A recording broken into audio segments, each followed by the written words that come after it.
Meninas, nós vamos seguir aqui da questão 4 do Enem. 4? Não, a 4 a gente já fez, da 5, né? Deixa eu só dar uma geral aqui. Isso, da 5. E vamos discutir mais algumas questões aí e vamos ver se vocês conseguem tirar proveito aí dessa aula. As cidades não são entidades isoladas, né? Mas interagem entre si e articulam-se de maneira cada vez mais complexa à medida que as funções urbanas e as atividades econômicas se diversificam e sua população cresce. Intensificam-se os fluxos de informação, pessoas, capital, mercadorias e serviços que ligam as cidades em redes urbanas. Gente, lembrar, né, que a industrialização acarreta a urbanização e o conceito de urbanização ele está diretamente ligado ao conceito de hierarquia urbana, de rede urbana, da qual aquelas cidades que acumulam mais funções exercem poder sobre as cidades que acumulam menos funções. E logo, essas grandes metrópoles, né, essas grandes cidades que obviamente vão se tornar grandes metrópoles, elas acabam criando uma área conurbada, ou seja, elas acabam ganhando, ultrapassando o limite territorial de outras cidades ao redor. É o exemplo aqui da capital paulista, né, da Grande São Paulo, que ela tem uma área conurbada com alguns municípios vizinhos, Guarulhos, tal. Não vou pegar o mapa agora para mostrar isso para vocês, mas vocês precisam dar uma olhadinha naquele mapinha, né, da área conurbada de São Paulo. A capital de São Paulo, a cidade de São Paulo tem 6.900 quilômetros quadrados de extensão, tá? Só que se você pegar a área conurbada de São Paulo, ela cria uma mancha gigante nas cidades vizinhas. A população de São Paulo acho que é a sexta maior metrópole do mundo, né? Com 12 milhões de quilômetros, 12 milhões de habitantes, desculpa. 12 milhões de habitantes. Só que se você for na área conurbada de São Paulo, chega a quase 20 milhões de habitantes. 18 milhões, um pouquinho menos, eu acho que dá uns 17, alguma coisa, quase empatado ali com Nova York, né? Sempre fica uma disputa entre São Paulo e Nova York em termos de população absoluta, tá? Isso é fundamental, tá? Em qualquer vestibular, né? É um tema sempre bastante recorrente. E uma cidade, ela só é cidade, não tanto. A gente ficava muito naquele conceito de tem que ter mais de 20 mil habitantes, tal. O IBGE classifica isso, né? Na Europa é até menos. Na Europa, com 5 mil habitantes, já é considerado cidade, tá? Então, só alguns conceitos básicos para vocês revisarem. O fato não é em si a população, no meu ponto de vista, tá? Eu acho que isso é interpretação.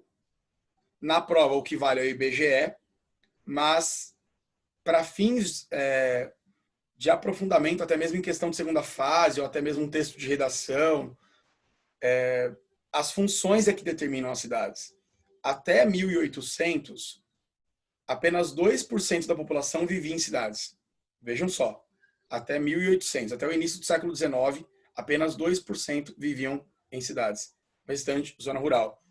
E o que torna uma cidade são as funções que ela acumula. Na antiguidade, era uma função política, era uma função religiosa, era uma função comercial. Do século XIX para cá, elas acumularam funções diversas, né? Então você tem serviços de saúde, né? Você tem comércio, né? Os shoppings, as lojas de varejo, etc. e tal, né? Você tem bancos, você tem escritórios de decisão, centros de decisão, tecnopolos, né? Pega São José dos Campos hoje, a cidade mais importante do Brasil, né? Em termos de tecnologia, tem lá o ITA, tem lá o INPE, né? Tem lá a Embraer, tem o ITP, né? Instituto de Tecnologia, ITF, né? Instituto de Tecnologia Federal. Então, você tem uma série de polos e laboratórios científicos produzindo tecnologia. E quanto mais isso acontece dentro de uma cidade, quanto mais centros de decisão e valor e tecnologia uma cidade tem, mais poder ela exerce sobre as outras e sobre o mundo. Tem um artigo da BBC, que eu já falei sobre ele com vocês, que fala que no futuro, né, 2050 tal, as grandes metrópoles, elas vão ser mais poderosas do que os governos federais. Elas vão ser mais poderosas do que as capitais federais. Então, São Paulo, Rio de Janeiro, por exemplo, muito mais poder que Brasília. Mesmo tendo lá, né, o presidente, os deputados, senadores, juízes, tal, as megalópolis, né, as megacidades, elas têm um poder financeiro. E quem tem o poder financeiro tem o poder mundial. Né? É isso que manda no mundo hoje. Aí volta no Milton Santos para entender que o capitalismo ele destruiu as fronteiras. Né? Não existe mais fronteira para o mundo, porque é onde tem possibilidade de gerar capital, o poder é do capital e não mais das fronteiras. Os governos se dobram diante do capitalismo. Né? Então, essa é uma tendência. Sobre esse processo de complexificação dos espaços urbanos, é correto afirmar que, gente, a alternativa ela está aqui, ó. Intensificam-se fluxos de informação, pessoas. Como que eu tenho isso? Como que eu consigo intensificar fluxos de informação, pessoas, capital, mercadorias e serviços? Eu preciso ter uma técnica para isso. Volta no Milton Santos, técnica. A alternativa sai exatamente desse texto aqui. O que vocês acham aí em poucos segundos?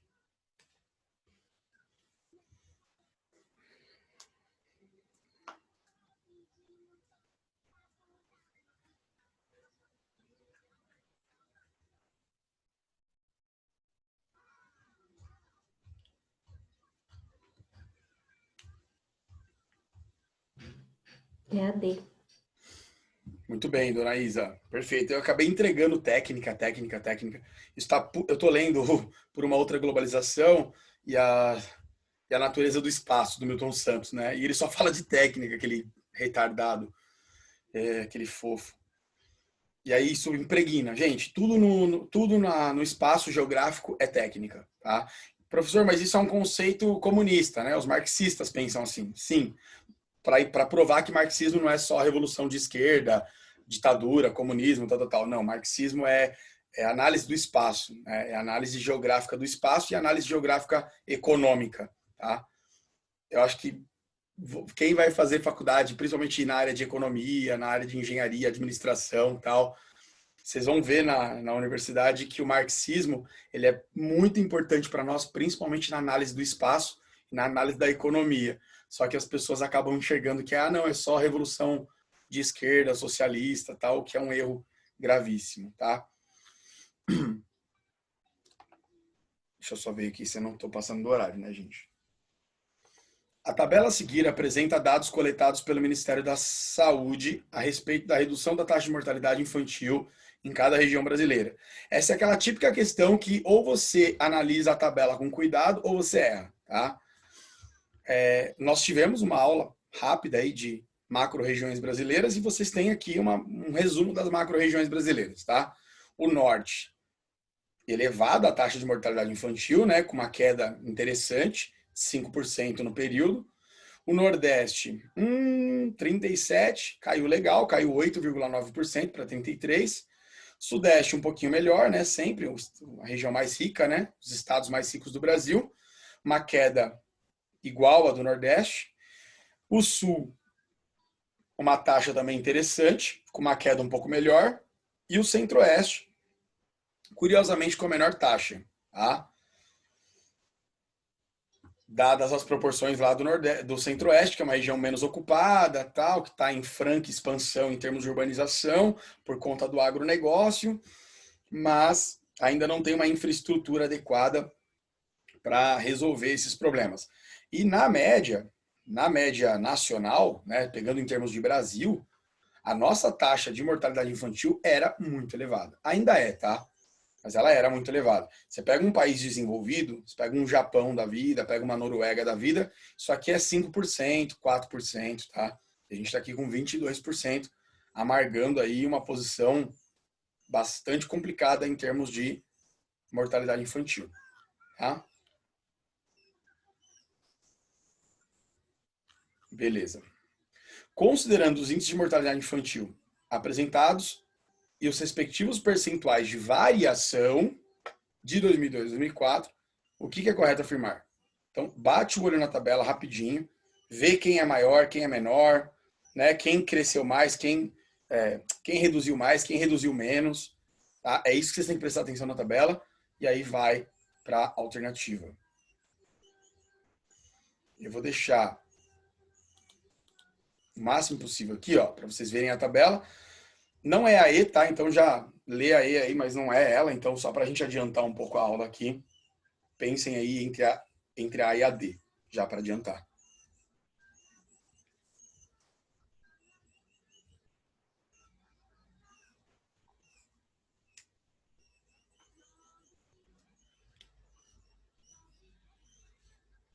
Acho que eu iria de C. Essa você sabendo a atualidade, nem precisa olhar a tabela. Perfeito. Júlia, Laurien.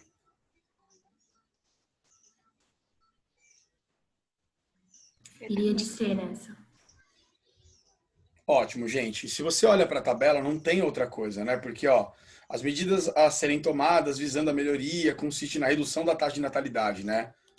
Gente, faz sentido nenhum.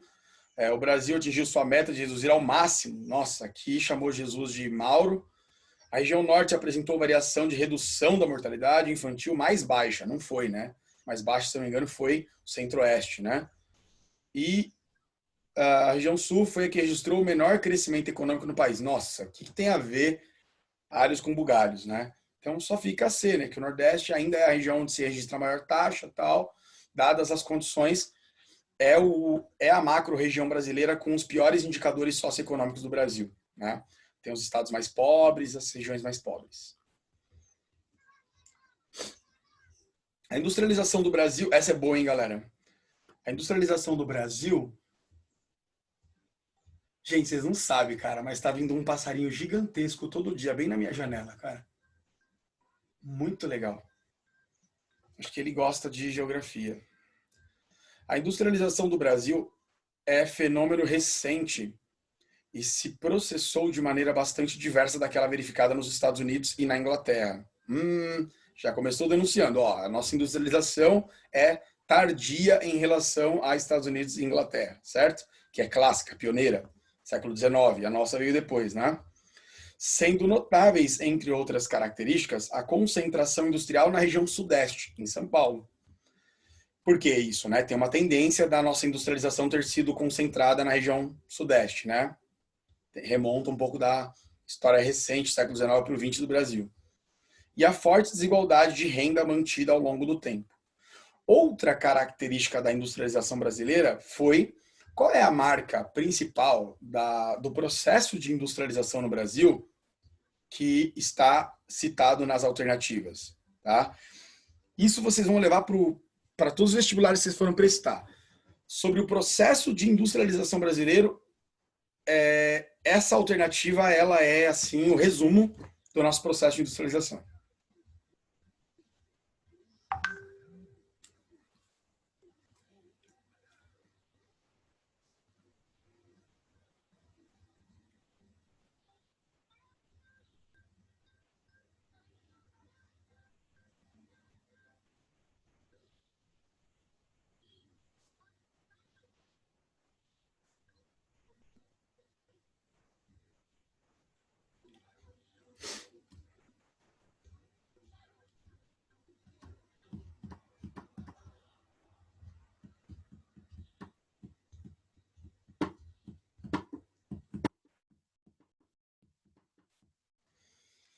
Essa aula nós tivemos, né? Essa a gente chegou a ter. Deixei a aula gravada, a gente teve um pouquinho de aula online e tal. Não sei se vocês vão lembrar do processo.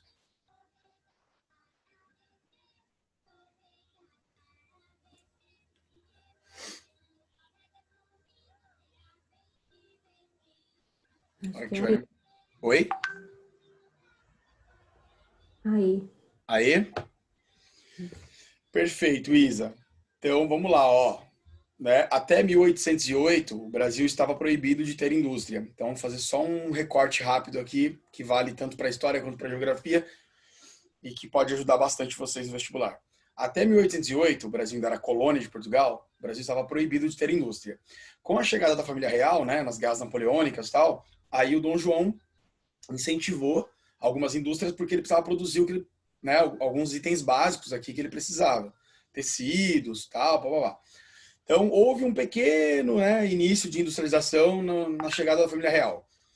Aí a tarifa Alves Branco, 1844, o Brasil taxa os produtos vindos da Inglaterra e esse imposto era para fomentar a industrialização do Brasil. Década de 50, 1850, 1860, Barão de Mauá, tarifa Alves Branco, o Brasil começa a criar alguns estabelecimentos industriais. Nada muito, né, que pudesse falar, nossa, as ferrovias, papapá, né? Aí vira o século XIX para o XX, Primeira Guerra Mundial. Primeira Guerra Mundial, nós temos o processo de substituição de importações, tá? É daí que a gente tira a alternativa E que a Isabela respondeu. Então, a Europa em guerra, o Brasil não consegue adquirir os produtos vindos da Europa, máquinas, ferramentas, insumos químicos, cimento, o Brasil não fabricava, né? E aí, por conta dessa interrupção, né, de importação, o Brasil decide, então, começar a produzir aqui. Tá? Ainda, claro, dependendo das máquinas vindas de fora, dos Estados Unidos ou da Europa. Aí nós temos, inclusive, um período interessante para a economia brasileira, porque o Brasil fecha com a balança comercial em superávit nesses 4 anos da Primeira Guerra Mundial. Aí vem a quebra da Bolsa de Nova York. A quebra da Bolsa de Nova York levou o quê? Levou os barões do café e outros setores ligados ao café a utilizarem o dinheiro arrecadado, acumulado com o café, em outras áreas, porque se percebeu que o café estava em baixa, né? O nosso maior consumidor estava quebrado, os Estados Unidos, e aí começa a se produzir, a se investir, na verdade, em outras áreas. E o governo Vargas vai usar a intervenção do Estado na economia para fomentar a indústria de base, né? Que depois vai dar origem à indústria de bens de consumo no governo JK e na ditadura militar. Então, de 1930 a 1960, nós tivemos essa política aqui, ó, substituição de importações. Essa política, ela falha, ela entra em crise no fim dos anos 50. No início dos anos 60, nós vamos para um outro plano, tá? Que aí já é o plano da ditadura militar.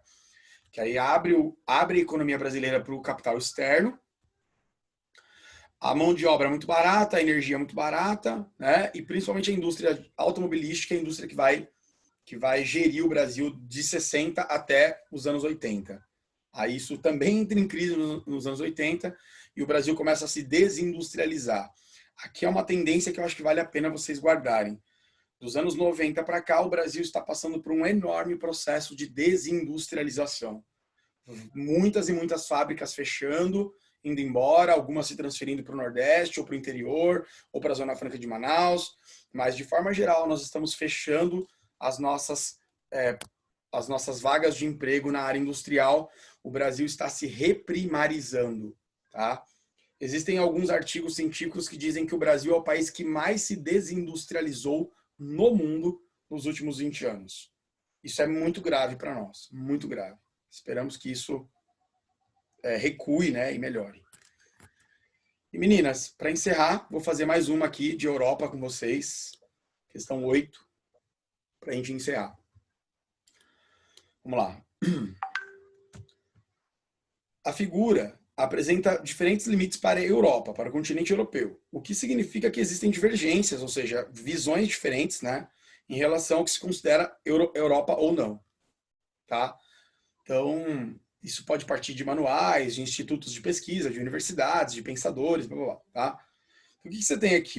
4 visões do que é ou não o limite da Europa. Tá? A visão clássica é aquela que diz que a Europa começa em Portugal e Espanha, né? Reino Unido, ou seja, no Oceano Atlântico, e ela vai até os Montes Urais, que é o limite físico que separa a Europa da Ásia. Né? Ponto. Visão clássica. A visão ampla, eu gosto muito dessa visão, eu acho interessante. Se você estuda a Primeira e Segunda Guerra, a Revolução Russa, tal, cara, essa visão é, na minha opinião, a mais interessante. Por quê? Porque ela entende a Europa do Atlântico ao Japão. Olha que legal. Ela vai do Atlântico aos limites aqui com toda a Mongólia, a China e as Coreias e o Japão. Por isso que Rússia e Japão se encresparam na Primeira e Segunda Guerra, porque o Japão invadiu a Coreia, depois ele invadiu a Manchúria, e a Manchúria era um território importante para quem? Para a Rússia. Tá? Dá até para entender guerra por causa disso. Olha só, o Japão invade essa regiãozinha aqui, ó, Os russos vão dar um nai, nai, nai lá, né? Quem faz isso são os nazistas, né? E vai gerar todo um conflito. Essa visão é bastante interessante, visão ampla. A visão geopolítica da Guerra Fria é a visão mais chata do mundo, ou visãozinha desgraçada. Por quê? A Europa Oriental comunista e Europa Ocidental capitalista, né? A cortina de ferro, que foi um termo criado pelo Winston Churchill, ex-primeiro-ministro do Reino Unido, que criou uma cortina de ferro para separar o que seria capitalismo do que seria socialismo. Aí você tem o leste europeu e o oeste europeu, ou Europa Ocidental, se vocês preferirem. Ela acabou, essa visão acabou nos anos 90, porque a União Soviética deixou de existir. Com o fim da Guerra Fria, acaba essa visão. Tá? É inútil usá-la hoje em dia. E por fim, a visão geopolítica recente. A visão geopolítica recente, galera, ela é muito louca. Por que ela é muito louca? Porque eu tenho de um lado a União Europeia e tenho do outro lado a Rússia, que é um BRICS, né? Que é um país emergente. É o segundo maior produtor de petróleo do mundo, é a segunda maior potência militar do mundo, tá? Invadiu a Crimeia, tomando a Crimeia da Ucrânia em 2014, né? Apoia o regime ditatorial de Bashar al-Assad na Síria, a desgosto dos Estados Unidos, apoia o Irã, a desgosto dos Estados Unidos, a desgosto de Israel, é aliado da China, tá? Tem algum tipo de aliança com o Kim Jong-un da Coreia do Norte. Então, a Rússia é o pesadelo do Ocidente, né? É o pesadelo dos Estados Unidos, da União Europeia e da OTAN. Tá? Porque ninguém tem coragem de enfrentar a Rússia. E, claro, né, não dá para fazer isso. O último que tentou fazer isso morreu, né? Então, veja o tamanho do BO que dá. Eu tenho, de um lado, forças capitalistas criando áreas de influência, mas eu tenho, do outro lado, também a Rússia, que é também um país capitalista, mas que tem uma conduta própria e que tem uma conduta autoritária. Tá? Então, eles exercem uma influência, principalmente no leste europeu, em algumas regiões do Oriente Médio. E, para não perder a oportunidade, exercem influência na América. Cuba, Venezuela, tá? São regimes que recebem apoio da Rússia. E aí? Essa é a visão geopolítica recente. Por isso que vocês estão vendo as estrelinhas aqui, ó, mostrando um novo limite, né, de áreas de influência da União Europeia e áreas de influência da Rússia. Tá? Acho que é legal ver essa divisão. E para não tomar mais tempo de vocês, porque já deu horário, de acordo com essa figura, gente, essa resposta também sai do mapa, sai da legenda. Olha para a legenda e olha para as alternativas que vocês vão ver que só vai sobrar uma única alternativa coerente que está correta. Desculpa passar do horário, tá, gente?